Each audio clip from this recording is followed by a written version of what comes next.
বৈঠকের আরো খবর জানাতে জাতীয় সংসদ ভবন থেকে সরাসরি যুক্ত হচ্ছেন জুমাতুল বিদা। বিদা, আপনার কাছে সবশেষ বৈঠকের কি আপডেট আছে?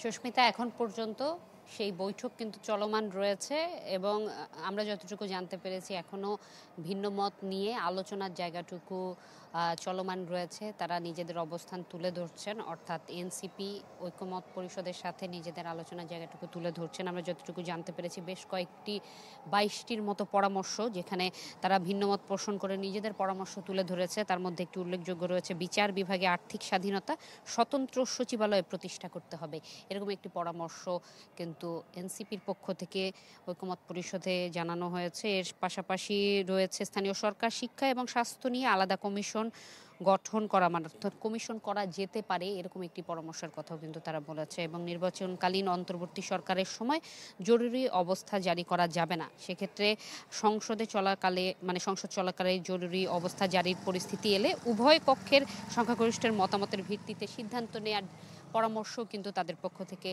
দেয়া হয়েছে। এবং নারী ভোটার, নারী যেই সংসদ সদস্য, এ বিষয়ে তাদের কিছু পরামর্শ রয়েছে। তার মধ্যে উল্লেখযোগ্য একটি যদি উপস্থাপন করি আমাদের দর্শকদের জন্য, সেটি হচ্ছে নিম্নকক্ষে 100 নারী থাকবে, উচ্চকক্ষে দলের প্রাপ্ত আসনের 33% নির্দলীয় ব্যক্তি এবং 25% নারীদের জন্য বরাদ্দ রাখতে হবে, এরকম পরামর্শ রয়েছে। আসলে তারা তাদের যে 113টির সাথে প্রস্তাবনার সাথে নিজেদের ঐকমত পোষণ করেছেন, 29টির সাথে দ্বিমত এবং তারা 22টির ক্ষেত্রে কিন্তু ভিন্নমত পোষণ করে নিজেদের পরামর্শ তুলে ধরেছেন। এই ছিল আমার কাছে এখান থেকে সর্বশেষ। বিদা, আপনাকে ধন্যবাদ। জাতীয় সংসদ ভবন থেকে আমাদের সাথে যুক্ত হয়েছিলেন জুমাতুল বিদা।